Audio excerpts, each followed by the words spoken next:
man who arrived at dawn. Dr. Elliot Spencer materialized on a hillside of scrub grass and stones, the air bright and sharp with morning light. He had practiced this moment, standing before Jesus of Nazareth, for years. But the reality stunned him. The world felt awake. The dust glimmered. The sky seemed too blue, as if creation had been freshly painted. He clutched his chronometer, heart racing. This is it. Actual Judea, actual year 30. But the world around him stilled.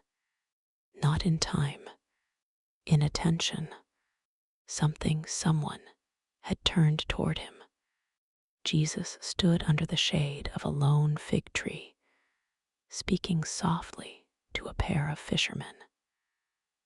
And then, without reason or signal, he stopped mid-sentence.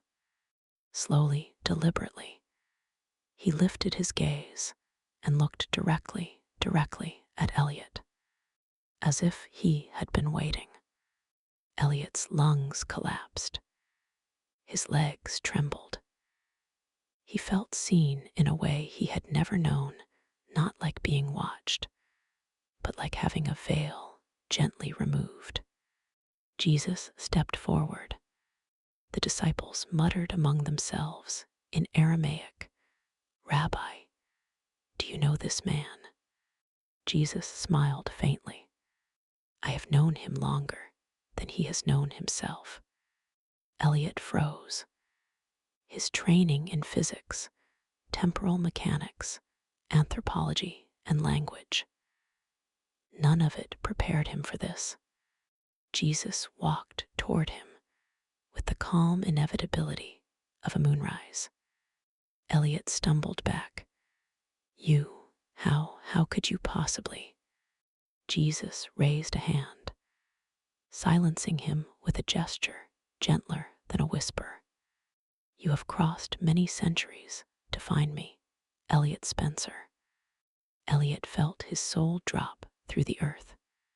He had never told anyone the mission details, not even the year. No machine of man could have transmitted his identity here. The laws of physics did not allow it. "Rabbi," a disciple urged, "this stranger's clothing his manner." Jesus said, "He comes from a place far from here, yet he is known." Elliot felt tears burn his eyes. His voice shook. Do you see the future?" Jesus looked at him with vast, fathomless gentleness. "I see hearts, Elliot, and yours has wandered long in search of certainty." The world seemed to tilt. Elliot fell to his knees. Jesus approached and stood before him. Eyes bright, but soft, ancient sorrow and eternal hope woven together in a single gaze. "You fear," Jesus said, "that the future loses me." Elliot lowered his head, choking on breath. "Yes, people fight over you. Use your name like a weapon, twist your teachings. Across 2,000 years, the world is so full of pain. I came to ask, why? Why allow it? Why let history unfold the way it does? How can you watch us break each other and remain silent?" Jesus knelt, bringing his eyes level with Elliot. "I do not remain silent." Elliot shook his head. "But I don't hear you." Jesus touched Elliot's forehead, not forcefully, not dramatically, but with a touch as soft as a feather settling onto still water. And Elliot's mind ignited. He saw centuries of human compassion, unrecorded acts of kindness, anonymous sacrifices, forgiveness whispered in dark rooms. He felt the love of parents, of strangers, of healers, of martyrs who stood against cruelty, not with swords, but with gentleness. He saw, too, the pain, the wars, the disasters, the cruelty, and Jesus beside every wound, not preventing pain, but tending to those broken beneath its weight. Elliot gasped, "You're there, always there." Jesus nodded slowly. Love does not force the world. It enters through the cracks men leave. Elliot sobbed openly now. Why me? Why recognize me? I'm not a believer. I'm not even important. Jesus smiled, warm enough to soften the stones beneath them.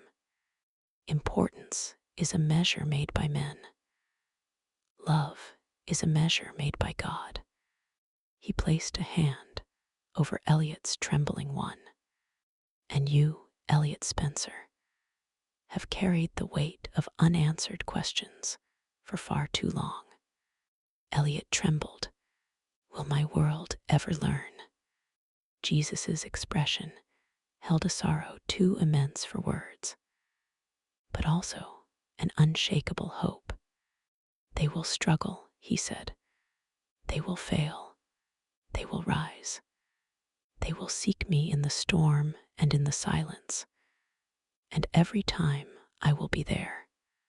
Elliot whispered, even if we lose you. Jesus stood. His shadow fell gently over Elliot like a blessing.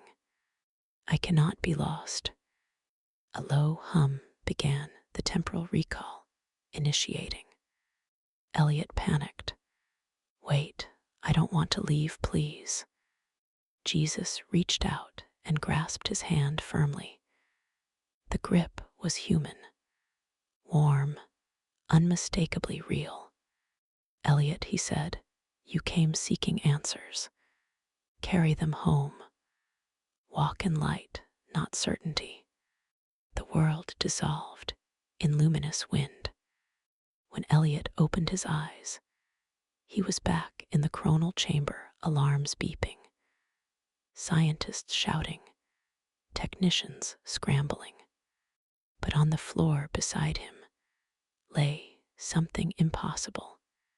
A small clay cup, warmed, and on his palm faint, but unmistakable, the impression of a hand that had held his across 2 millennia.